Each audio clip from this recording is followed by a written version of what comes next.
Hello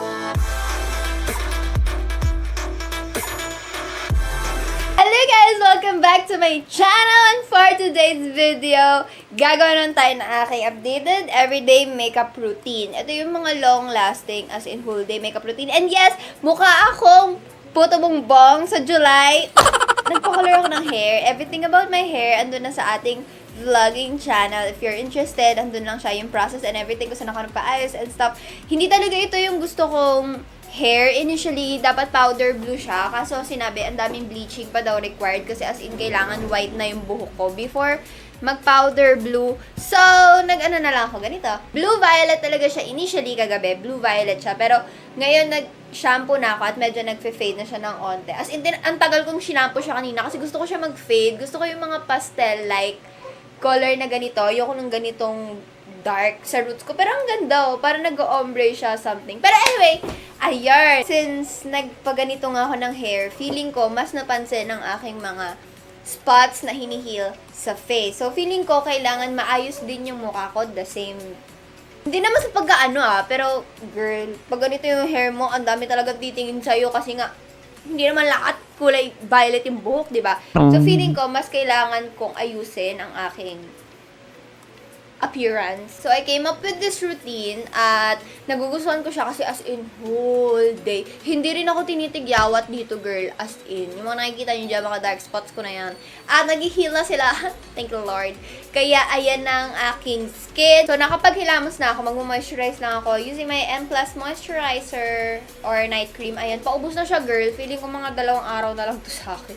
So, chika ko kayo about my hair. Pinagawa ko siya sa Unicorn. If you're interested, ilalagay ko yung Facebook page link nila sa description box kasi doon lang din ako nagbabasa mga reviews nila, kung paano gagawin, yung mga colors available. Ayun. Pwede kayo mag-DIY yung 550 pesos na kit nila. Kaso, I suggest magpagawa kayo sa kanila. Kasi, meron nung ate girl kahapon na hi, Mieka, if you're watching, it was nice meeting you. So, nagkikwento siya doon. Tapos, ang dami niya na daw nagastos kasi bili siya ng bili, nag-DIY lang siya. Tapos hindi niya nagustuhan yung outcome, tapos lagi nabibitin sa hair niya. So, bili siya ng bili. Sabi niya, sana pala nagpagawa na lang siya kay ate kesa nag-DIY siya. Kasi parang save lang din yung nagastos niya. I know hindi lahat matutuwa sa hair ko, pero curious lang kasi ako diba? Syempre, buong buhay ko black yung buko.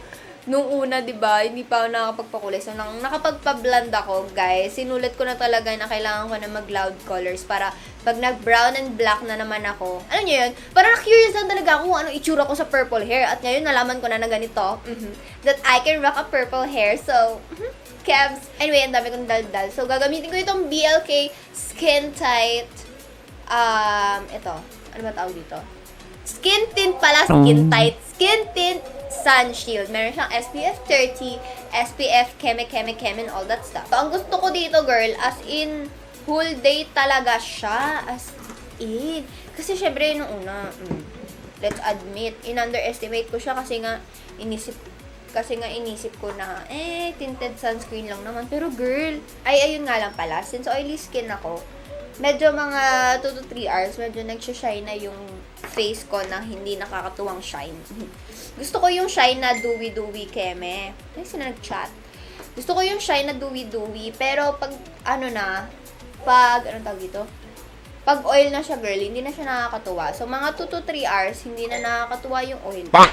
Hindi na nakakatuwa yung shine ng mukha ko kasi oily na siya. Ayan, don't worry. Medyo maputi nga lang siya sa akin. Pero don't worry, mamaya, pag nag-powder tayo, magiging okay din yan. Next, pwede naman kayo mag-concealer, pwedeng hindi. Medyo puyat lang ang atin nyo. Kailangan ko ng concealer. Same BLK Concealer din. I am in the shade Sand. Guys, oh my gosh, birthday ko na pala sa Sunday. Nag-21 years old na ako. 21 years old on the 21st. Alam nyo, pwede rin tayo mag-usap tungkol sa mga life struggles, career struggles. Kung gusto nyo ng mga girl talk, ganon. Let me know, guys. I'm more than willing to share my experiences sa inyo. Kasi alam nyo ba, syempre, di ba, 21 ka na, nang bata tayo, may mga pangarap tayo na 21, nagtatrabaho ka na, ganyan. Pero ngayon, 21 ako, sinisipon ako. May mga gusto kang ma-achieve dati, na ngayon 21 ka na, na ngayon nandito ka na sa age na yun hindi mo pa nagagawa. You feel me, girl? Anyway, if you want a girl talk video, let me know. Comment down below. So, para sa aking newly found tint. Minention ko sa inyo, hindi ako masyado nagtitint. Pero itong tint na to, parang rin kasi siyang lipstick. Velvet tint to. Ito yung Mercy na... Ito yung Another Me, the first velvet tint. It looks like this. Tapos, ito yung pangalan niya, Mercy. Ang social, di ba? Kulay. So, meron silang 6 different shades that you can use everyday or pag sobrang pack makeup. Andiyan, pwede ko pumili dyan. Shades of reds and oranges and pinks. And lately, ito yung ginagamit ko, yung shade number V2 Jack Rose. Kasi ito yung pink na sakto lang sa akin, na hindi kasing loud ng hair ko. Girl, paggabi, tas ganyan lang kadami ilagay mo. Tapos paggabi, girl, as in, andyan pa rin siya. Tsaka yung sa lips mo rin kasi, mamaya pakita ko sa inyo pag nilagay ko na siya sa lips. Iba kasi yung Perdipera na Sugar Glow Tint, yun kasi as in talaga glow. Yung base ng lip tint niya, talagang glow. Ito velvet type lang siya. So, ang dali niyang i-blend talaga sa skin. Tingnan niyo, tapos parang natural lang siya, 'di ba? Sobrang long lasting nito, guys. Kahit minsan nagji-gym ako, ito yung ginagamit ko, girl. Girl. At saka hindi ako tinitigawat dito kasi may mga blushes ako na na-try na tinigyawat ako, girl. Sunnies. Hindi ko naman talaga inaakalang pwede kang tigyawatin sa mga blush na ganyan. So, since then, naging aware na ako sa mga ginagamit ko, diba? So, nung una, hesitant talaga akong gumamit ng bagong tint. Pero since long lasting siya sa lips ko, tinry ko na rin sa cheeks ko. At hindi siya nag-honest. Okay, lalagay ko rin siya sa eyelids ko. Since uso naman ngayon yung monochromatic kineme. At dahil mag-birthday na nga ako, guys, kinulit ko talaga yung Caris kung pwede akong gumawa ng promo for this. So, if ever you're gonna purchase this, may free shipping kayo, guys. Diba? Tipid na yan. Free shipping. Meron silang COD, meron silang credit cards. Kung anong meron kayo dyan, kung anong gusto nyong payment method, payment method ba yung tawag doon? Payment method. Pwedeng COD para kaliwaan kayo ni Kuya Driver sa bayad nyo. Tsaka para sure ka na darating talaga sa'yo. Any shades na ganito, punta lang kayo sa aking Caris shop. Link here. Punta lang kayo dyan. Or links down below if ever na hindi ko siya malagay dyan. May ibang links kasi na hindi pwede ilagay dyan. So, sa baba nyo na lang din tingnan. Ayun guys, free shipping lang siya for 1 week. Ayun guys, if ever you're interested, go buy lang na kayo. Hindi kayo magsisisi kasi as in long lasting talaga siya. Tsaka pa birthday niya na rin sa akin at the same time. Anyway, magkikilay na ako kasi mukha na ako, hindi nakakatuwa yung kilay ko. Alam nyo ba? Di ba kinuwento ko sa inyo na shinave yung kilay ko dito. Tapos hindi pantay. Shinave ko din dito, girl. At hindi lalo pumantay, lalong lumiit to. Kaya ngayon, medyo magulo ang aking brow life. Kasi hindi siya palagi nagpapantay.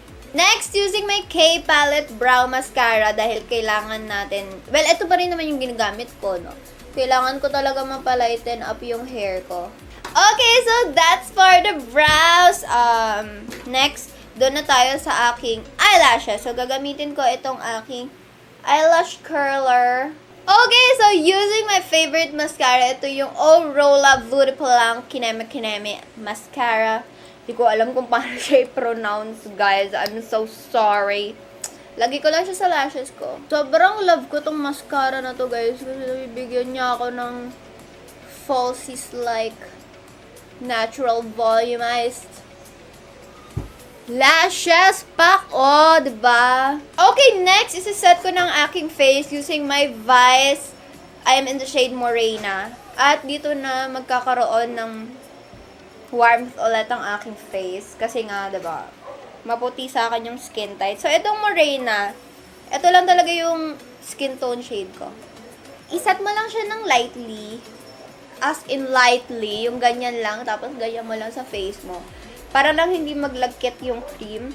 Pwede ko rin gamitin itong EB Advanced Face Trio in the shade Fig. Ayan, ito. Gagamitin ko lang ang kanilang pang-bronzer using a blush brush. Works for me. Na siya yung gagamitin ko as bronzer brush. Again, as I'm always telling you guys, wala yan sa brush. Wala yan sa hindi mo sinusunod yung rules ng makeup. pag nakita nyo na yung finished product, hindi nyo naman malalaman na pang blush yung ginamit kong brush pang contour, diba? Nga ako lang yung blending brush ko, tapos ginanyan ko siya. Kasi wala akong manipis na brush dito. Pang contour ng aking nose. Ayan, lalagyan ko na lang din yung eyes ko. Wala, papansin lang. Para cute. Okay, looking flawless! And, oh my gosh, yes. Next, doon na tayo dito sa highlight nitong Fig Trio. Sobrang light lang. Pandagdag lang sa aking natural glow, girl. Oh my gosh. Hindi ko na gagamitin yung blush dito kasi, girl, kita nyo naman. Andiyan ang aking blush. So, again, using the Mercy Lip Tint. Same shade, shade V2. Lalagay ko siya sa aking lips. Pwede nyo siya ibuo, pwede nyo siyang gawin, gagawin ko. Yung gitna lang nilalagyan ko, tapos papag-gradient ko siya. Ganyan yun lang kusa na siya magbe-blend for you.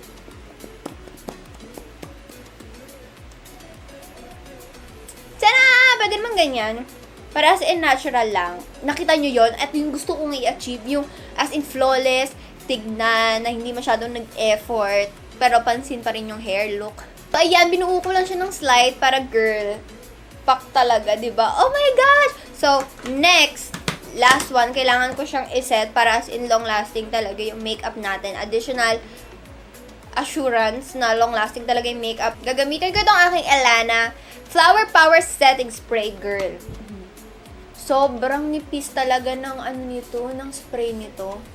Tapos as in, kung kailangan nyo pa ng additional glow, girl, go for this. Kasi, sobrang glowy talaga ng face kapag ito yung gagamitin mo, girl. So, ayun guys, that's all for my updated makeup routine with my purple hair. Ayun, as days go by, sa mga susunod na video, mag-fade na siya. At I can't wait na mag-fade siya para as in powder lavender yung magiging kulay niya.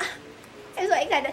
Again, all the details down below, yung pati yung promotional link nun sa Caris. Dito sa Mercy Tint, guys, 1 week lang to mag-free shipping. After nito, regular na ulit. So, kung gusto nyo talaga, girl, hindi kayo magsisisi, I swear. A little goes a long way. Nakita nyo naman nilagay ko sa cheeks, diba? Tapos, ayan, nagsishow up pa siya. Kahit na meron ng powder on top. Vice powder pa yung nilagay ko, considering na medyo may coverage yun. Pero, girl, ayun, thank you guys so much for watching this video. Wish me happy birthday down below. Nag-demand ng happy birthday. Pero ayun, thank you guys so much.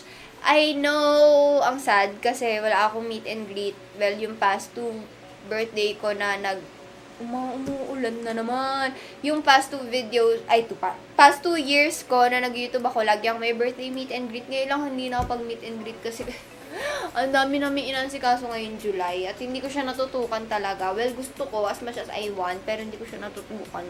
Thank you guys so much for watching this video and don't forget to subscribe for more kalokohan kagagahan from me. Like this video if you like it, comment anything sa comment section below.